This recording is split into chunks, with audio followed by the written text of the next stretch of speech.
Con orgullo vamos a presentar a nuestro invitado del día de hoy, el doctor Salvador Ramos. Él es expresidente de la Cámara Contenciosa de la Junta Central Electoral y secretario nacional electoral del Partido Revolucionario Moderno. ¿Qué tal, doctor? ¿Cómo le va? ¿Cómo está usted? Bienvenido. Muy bien. Buenos días. ¿Cómo están ustedes? Bien. Doctor, muchísimas gracias por acompañarnos hoy y qué bueno tener una voz autorizada con todo el conocimiento necesario para poder hablar del tema, sobre todo de algo que nos preocupa mucho a los que no estamos inmersos en la actividad diaria política, y es cuando nos dimos cuenta que toda esta discusión de la ley de partidos y las aprobaciones, las cuotas, los financiamientos, el régimen todo era para la pre-campaña. Y sucede que todo aquello que había discusiones no era para los dominicanos, era para los partidos.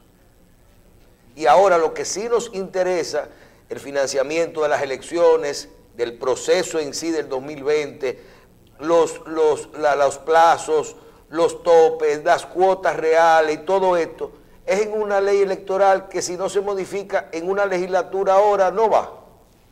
Usted que conoce el proceso y que maneja bien los aspectos electorales en este sentido, háblenos de la importancia de la aprobación, de la modificación del régimen electoral. Sí, fíjate, es muy importante que en el país se produzca una reforma o una nueva ley de régimen electoral. En primer lugar, porque la que tenemos es obsoleta. Esa ley es del 97, ya tiene más de 22 años en vigencia y se han producido muchísimos acontecimientos sociales, políticos y de otra naturaleza que han conllevado a que esta ley ya esté totalmente desfasada. Sin embargo, cuando se procedió a aprobar la ley de partidos políticos, no se contempló de que esa misma ley de partidos políticos podía comprender los dos tramos, es decir, comprender el tramo relacionado a la organización de la primaria y comprender el tramo relacionado con las elecciones generales del voto popular. Para mí que eso fue una negligencia legislativa, porque pudieron verse hecho las dos cosas en la misma ley, separando los plazos y separando los tiempos. Sin embargo, tenemos una ley electoral, la ley 3318, que solamente, como señalaba usted, solamente llegan hasta la primaria. Y a partir de la primaria pasamos a ser regidos por la ley 275, que es una ley que realmente necesita modificación con carácter de urgencia. Porque habrán cosas que tienen que ser modificadas, como ese régimen de financiamiento de campaña, como ese régimen que tiene que ver con la seguridad electoral, lo que tiene que ver con las garantías electorales, que no existen garantías electorales del proceso electoral, lo que tiene que ver también con la misma publicidad. La publicidad, los gastos publicitarios de campaña, el fiscal electoral, los plazos, todo ese tipo de cosas que son realmente necesarias para sanear, para transparentar, para hacer un régimen de equidad igualitaria entre el sistema de partidos políticos y la participación, necesitan de una reforma urgente. Y además también la creación de un fiscal electoral, que nosotros le hemos propuesto, de que se debe crear una persona, una institución, una fiscalización general, un funcionario que sea el encargado de perseguir los delitos electorales, ¿y eso separado no es del Ministerio Superior Electoral? No, eso tiene que ser un funcionario independiente. ¿Usted habla de un fiscal? De un fiscal electoral, que tiene que ser el que va a perseguir los delitos electorales, las violaciones que se cometan, las infracciones que se cometan. Entonces, a la ley electoral durante el proceso electoral. Doctor, usted habla, y no sé si el doctor Sierra me puede también. Ustedes dicen la creación de un fiscal independiente que equivale al Ministerio Público, a la Procurador, y el Tribunal Superior Electoral viene siendo la Suprema Corte en materia electoral. No, porque el sistema... uno persigue y acusa y el otro juzga. Exactamente, uno viene a juzgar. Y habrán delitos también que son de derecho común, que no tienen necesariamente que ser procesados por el Tribunal Superior Electoral, porque este tribunal no es un tribunal represivo. Este es un tribunal de carácter administrativo, o sea, el Tribunal Superior Electoral no puede aplicar pena pecuniaria ni pena privativa de libertad, es un tribunal de naturaleza administrativa. Habrán delitos que llevan privación de libertad y penas pecuniarias, entonces eso tiene necesariamente que ir a los tribunales represivos. Entonces ese fiscal se encargará de instrumentar, de preparar los expedientes que va a remitir a la jurisdicción ordinaria. Esas cosas, igualmente como se está hablando de la separación de el voto del senador y del diputado, o sea, que vayan en boletas separadas. Usted está hablando de que no haya un arrastre hacia los senadores por los diputados. Exactamente, o sea, que el senador tenga, aunque vayan en la misma boleta, pero que el voto sea, el escrutinio sea separado. La gente. Del voto, el que votó por el senador no necesariamente tenga que votar por el diputado. Pero ayer, esas son reformas, doctor, esas son... Ayer dijo un diputado aquí, el diputado Elpidio Báez, en este programa, que eso no va a pasar, esa modificación, porque los senadores no van a aprobar, aunque los diputados aprueben eso, los senadores no van a aprobarlo, de que no haya arrastre, porque eso lo perjudica a ellos y que eso no pasa. Bueno, lo que con los senadores que yo he conversado es lo contrario. Dicen que lo que tienen que gastar el gran dinero son los senadores, porque muchos de los diputados se quedan tranquilos, se sientan, porque el voto nacional, como quiera, del senador, se lo lleva a ellos. Es decir, como quiera, si ganó el senador, mi partido tiene 3 cargos.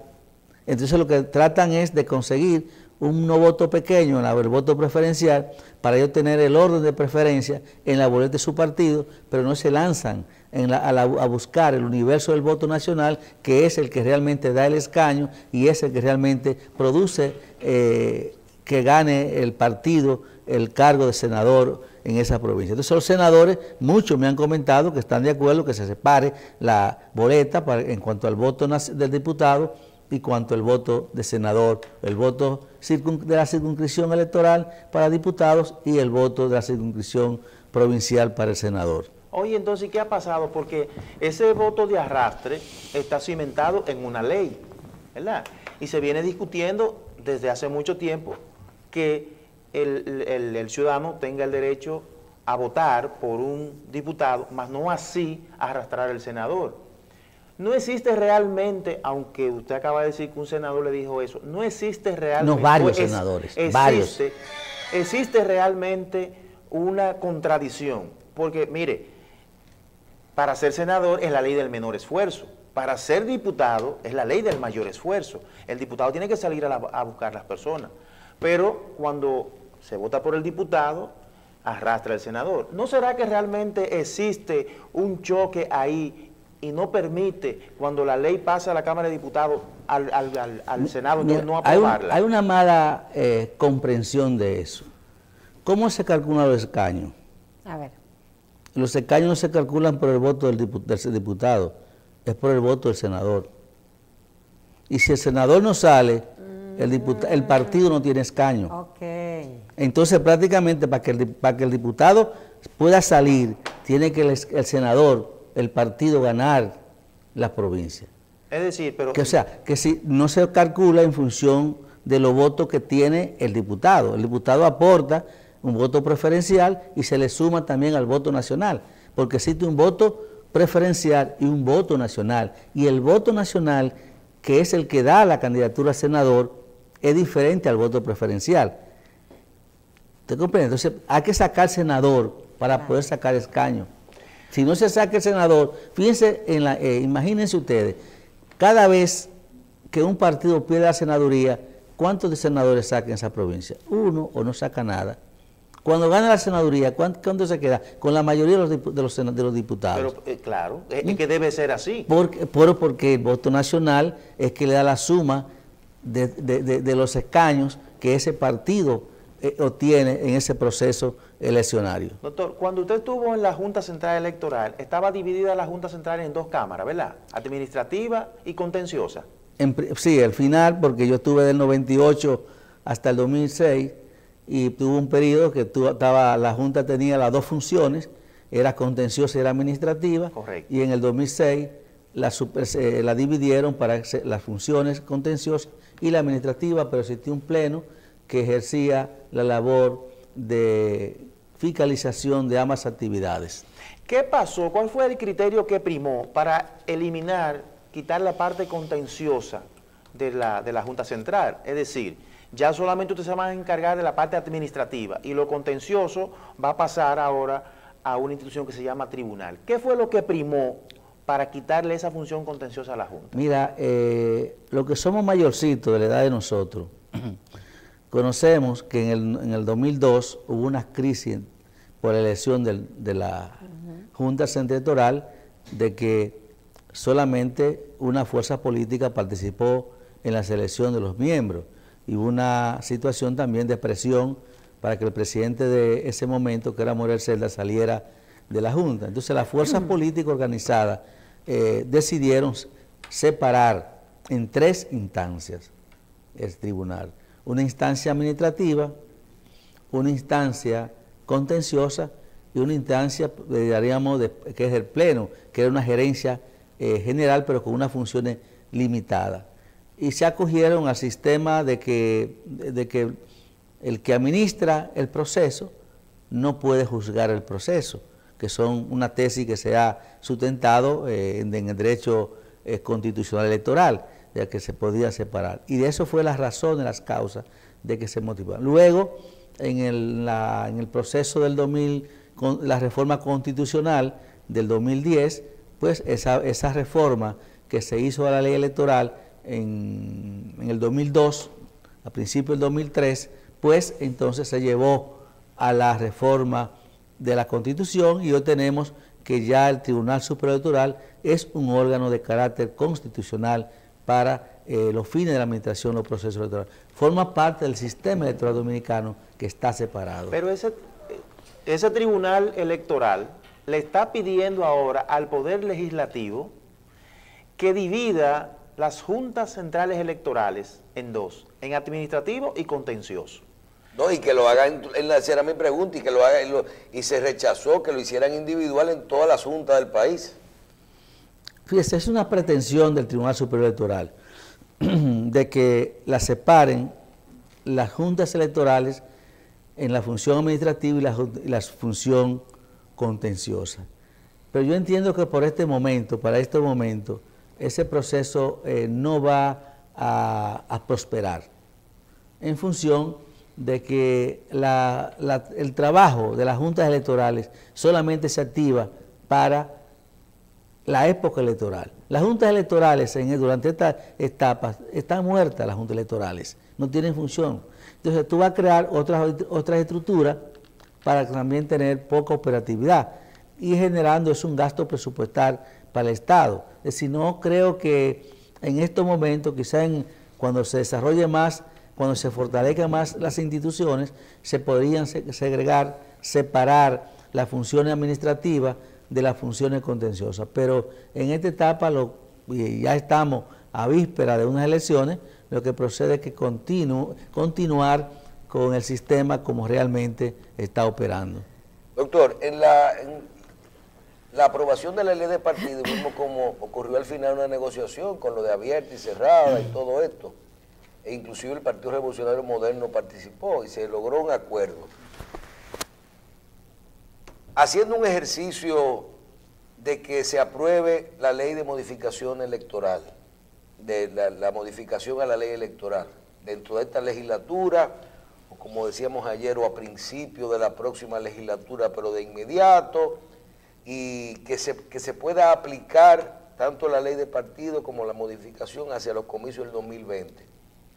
¿Se siente cómodo el PRM con el proyecto de modificación a la ley de partido de electoral, que ya lo conoce? O sea, el 99% ya está consensuado entre los partidos. la ley de partido que hay aprobada y las autoridades vigentes para ir a un proceso sintiéndose bien, tranquilo en el 2020? Mira, sobre todo con esas autoridades. Me ha planteado 3 elementos. Un elemento es la ley de partidos políticos, la 3318. Nosotros entendemos que esta ley no es la mejor ley, pero que sí vino a llenar un vacío que no existía para el régimen del sistema de partidos políticos. Porque independientemente de todo, el sistema de partidos políticos en nuestro país es un caos, es un desorden. Los que militamos en los partidos políticos no queremos reconocer eso. No queremos ponernos de espalda al sol. Pero realmente el sistema de partidos políticos necesitaba de una organización externa, algo que realmente lo controlara, que lo fiscalizara, que lo supervisara.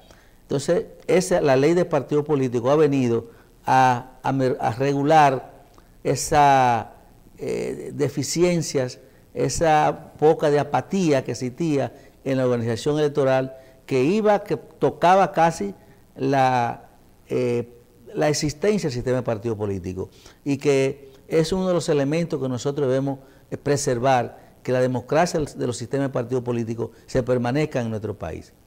Y un segundo elemento es la ley del régimen electoral. Aunque las 2 leyes son de régimen electoral porque constituyen el sistema electoral dominicano.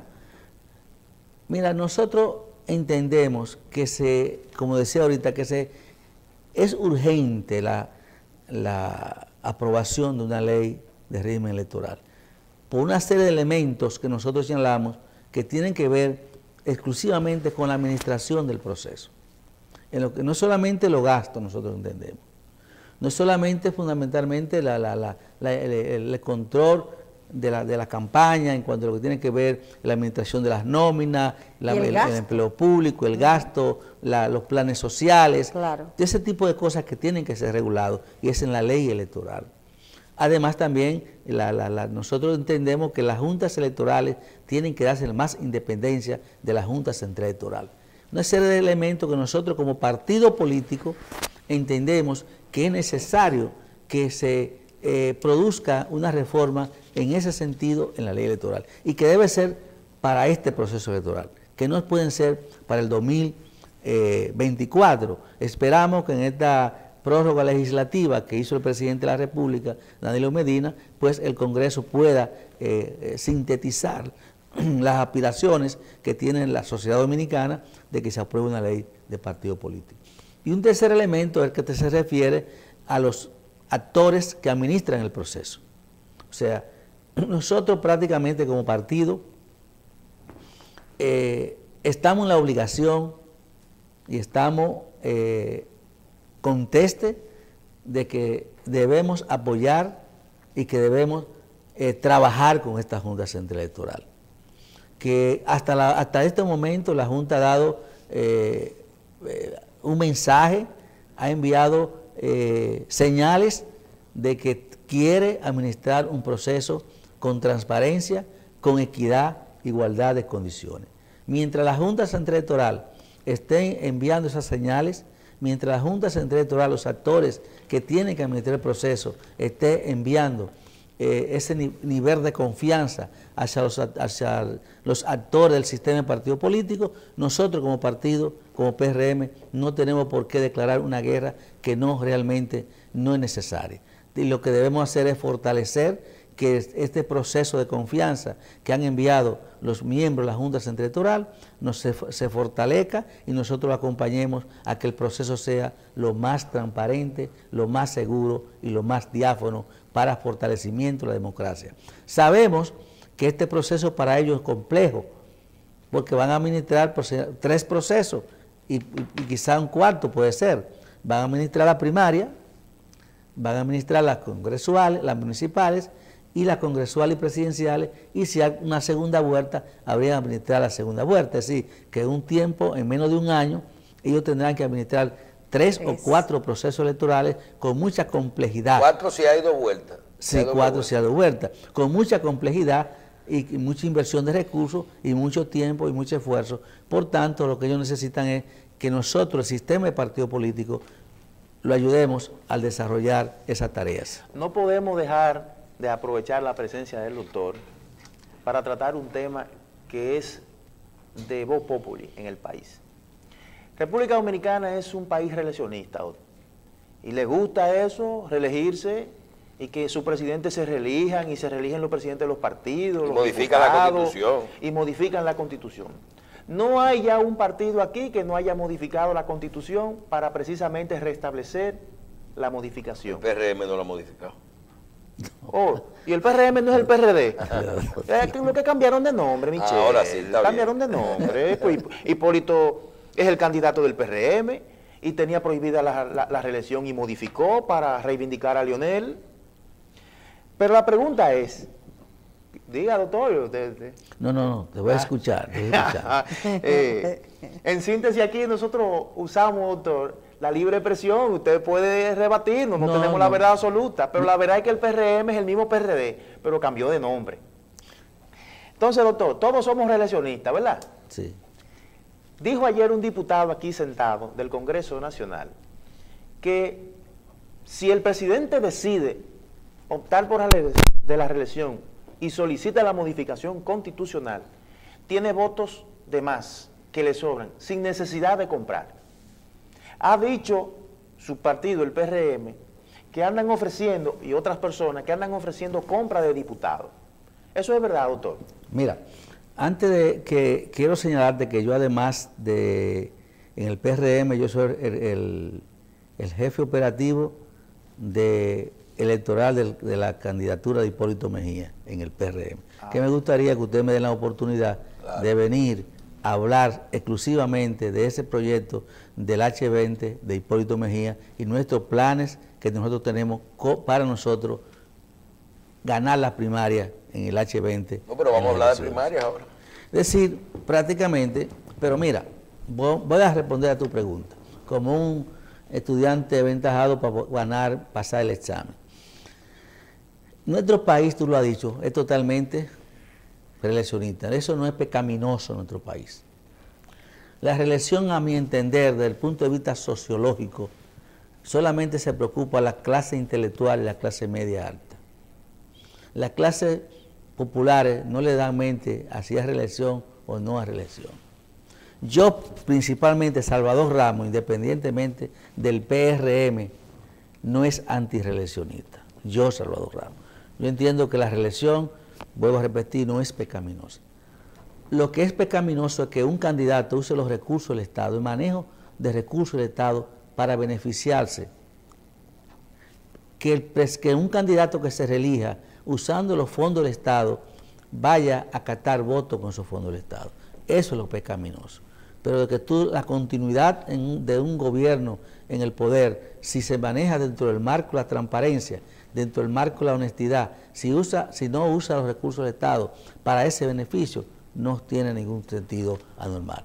Ahora bien, con relación a los votos, yo entiendo que prácticamente teniendo el PLD mayoría en ambas cámaras, teniendo el PLD control de la Asamblea Nacional en cuanto a la membresía se refiere, siendo el PLD un partido de disciplina vertical, yo entiendo que si Danilo Medina lleva la reelección al comité político, el comité político lo aprueba, y de ahí lo lleva al comité central, y el comité central lo aprueba, hasta Lionel sale a votar por él. Porque es el partido, es la disciplina de su partido, y es un partido ortodoxo. O sea que prácticamente si Danilo viene del partido para el Congreso, le van a sobrar votos.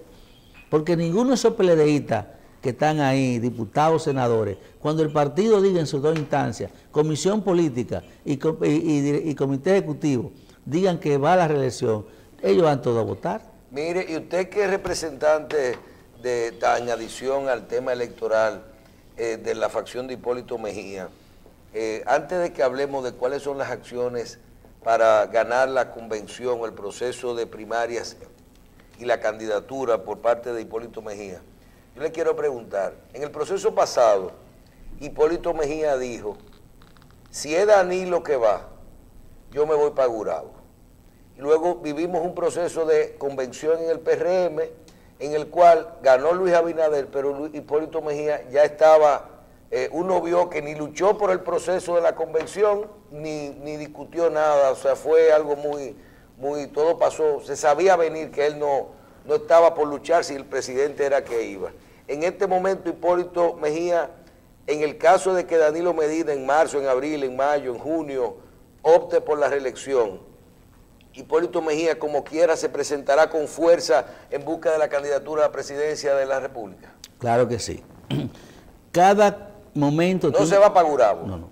No. Oye, cada momento tiene una coyuntura política. O sea, las coyunturas políticas del 16 no son las coyunturas políticas del 19. En este momento, el presidente Hipólito Mejía está consciente del rol que tiene que jugar en el país, en la nación dominicana, para restablecer el gobierno del que tanto requiere y demanda la población y el Partido Revolucionario Moderno. Es decir, que Hipólito es un compromisario de las causales que ahora mismo le afectan a la sociedad dominicana. Por tanto, estamos trabajando, estamos desarrollando, estamos cumpliendo los planes para nosotros en octubre 7, Hipólito ser el candidato del PRM y nosotros en una gran alianza con el sector de Luis, porque no nos vamos a dividir, claro, sea Hipólito que gane o sea Luis que gane, que no sueñen que el PRM se va a dividir. Nosotros vamos a trabajar unidos, sea con Luis o sea con Hipólito, pero en este caso nosotros vamos a ganar. Pero que en definitiva los partidos porque prácticamente nosotros entendemos que Hipólito tiene la ventaja internamente para ganar la convención. Cuando usted dice, qué bueno, no nos vamos a dividir, y vivimos un proceso así ahora con la aprobación de la ley de partido, Hipólito Mejía tenía y su grupo una posición favorable hacia las primarias abiertas, y cuando el partido decidió que fuera un proceso cerrado, inclusive podrían haber ahora hacerla abierta y como quiera el partido optó por notificar a la Junta Central Electoral que va como partido a un proceso de primarias cerradas. En este mismo sentido, uno ve las encuestas y ve los números, y aunque ve que la candidatura de Hipólito Mejía todos los días va ascendiendo con relación a la de Abinader, pero Abinader tiene una amplia diferencia en cuanto a la de Hipólito Mejía.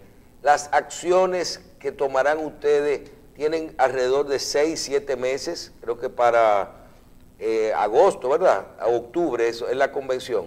7 de octubre. 7 de octubre. Para esa convención, acciones de parte del grupo de Hipólito Mejía para lograr revertir esa cifra y lograr la candidatura a por el Partido Revolucionario Moderno. Mira, la percepción que se tiene no es la correcta con relación a Luis y la simpatía en el PRM. Yo te dijera que nosotros tenemos un padrón oficializado de 531,000 electores que votaron en la convención pasada. Si nosotros celebráramos la convención con ese padrón, Hipólito le gana la convención. Con ese padrón. ¿Cómo es la cosa? Te reitero. 531,000. Nosotros tenemos un padrón que depositamos en la Junta, sí, con el cual celebramos la convención de 531,000 electores del PRM, inscritos en el PRM. Si nosotros celebráramos la convención hoy con esos 531,000, nosotros ganamos la convención, y Hipólito le gana la convención a Luis. O sea, porque hay dos cosas. Una cosa es la percepción que se maneja fuera del partido y una cosa es la percepción que se maneja internamente en la estructura del PRM. Y cuando las firmas encuestadoras encuestan, no encuestan a los PRMistas, encuestan al universo, y muchas veces son encuestas que no Entonces, tienen... dentro del universo, Luis podría tener una percepción mayor Y entonces ustedes querían elecciones abiertas porque decían que... Bueno, pero ahí es que está la dicotomía. Ahí es que está la dicotomía. Si Luis se siente con tanta simpatía, si Luis se siente ser el candidato de mayor simpatía, ¿por qué se opone a la primaria abierta? Debió haber llamado a la primaria abierta porque era más cómodo derrotar a Hipólito. Ah, no. El que ha defendido la democracia abierta es Hipólito Mejía y la sigue defendiendo porque Hipólito es un gran demócrata y los esfuerzos y el trabajo que Hipólito hace siempre para beneficiar al país y a la nación dominicana. No tiene ese interés momentáneo, ese interés de política coyuntural que se reflejan en muchos candidatos. No hay duda de que las primarias abiertas son más democráticas que la primaria cerrada. Y hay una lucha de criterio, una división de criterio entre dos dirigentes del partido. Ahora, doctor, supóngase que sí. Yo soy de los que creo que todo el mundo merece aspirar y llegar a la posición que entienda. Ahora, ¿qué le va a ofrecer, qué le ofrece el presidente Hipólito Mejía a este país para que el país olvide el criterio del relevo generacional y opte de nuevo por un presidente que tiene cerca de los 70 años, ¿verdad? 71 años. O experiencia. ¿Hipólito Mejía? Sí. 76. Hipólito Mejía tendría 80 años en el 2020. No, Tiene 76 años. 76. Para el 2020 tendría 80. cerca de 80 años. No. Entonces, no vamos a pelear por 2 años, porque 76, 77 eso es lo mismo. bien, 75. Yo Pero tiene 77, va a cumplir 77 en abril. En ese periodo cumpliría los 80, pero Hipólito tiene edad de 76 ahora. Además, Tiene 76. ¿Qué nos ofrece el presidente Hipólito Mejía para que jóvenes puedan votar, creer un proyecto político del presidente Mira, Hipólito? el problema social no es un problema biológico. La edad biológica no está nada vinculada a la concepción social de la vida. Tú puedes ser biológicamente joven y tener un pensamiento viejo y atrasado.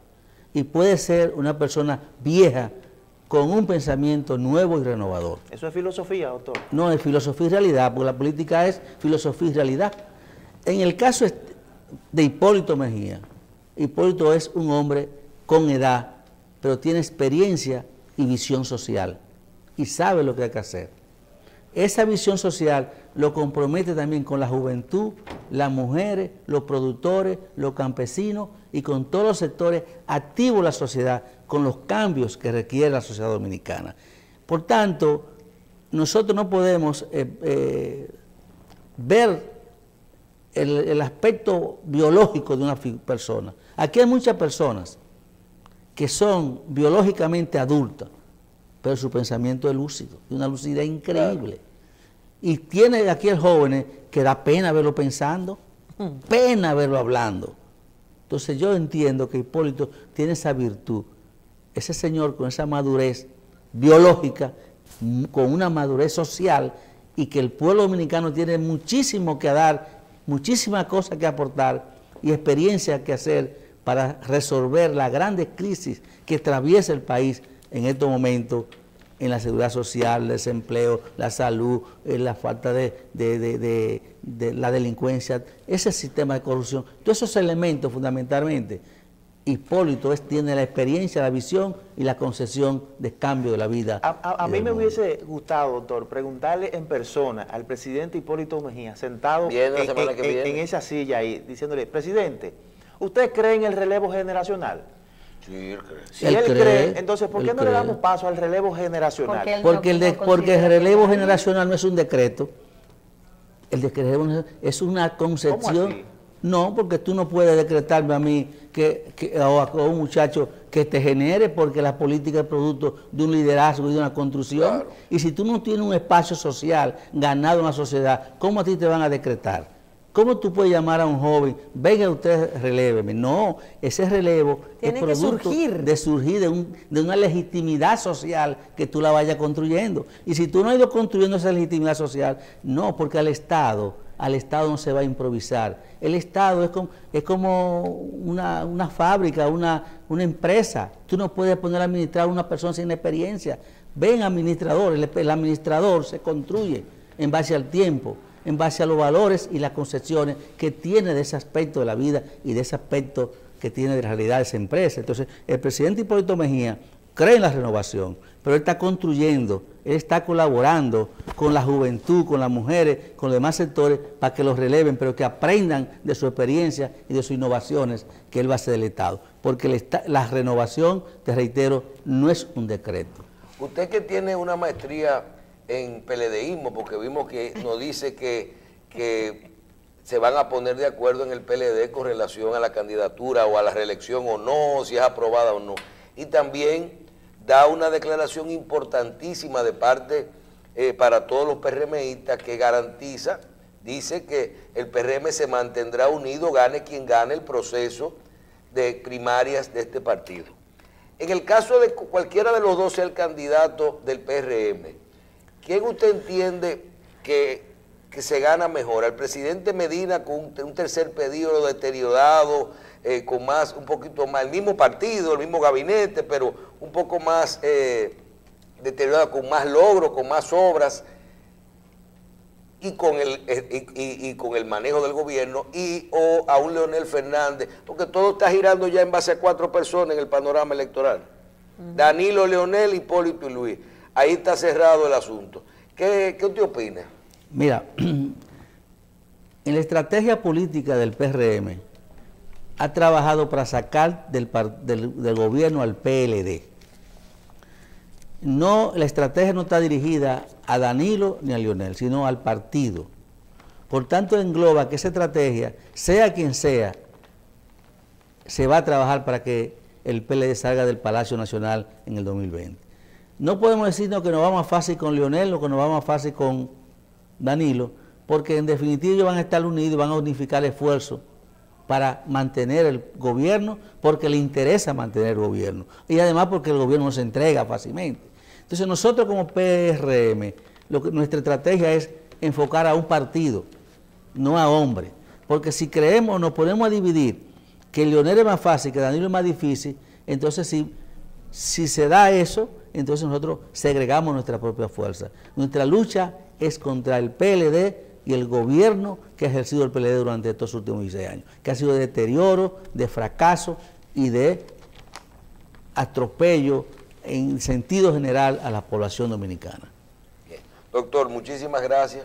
Vamos a de vez en cuando hacer algunos programas de aquí a las primarias, a uno ve cómo va avanzando todo este proceso dentro del PRM y dentro de la candidatura de Hipólito Mejía. Cuando gusten. Muchísimas gracias. Gracias a ustedes. Muchas gracias le damos al doctor Salvador Ramos, expresidente de la Cámara Contenciosa de la Junta Central Electoral y secretario nacional electoral del Partido Revolucionario Moderno.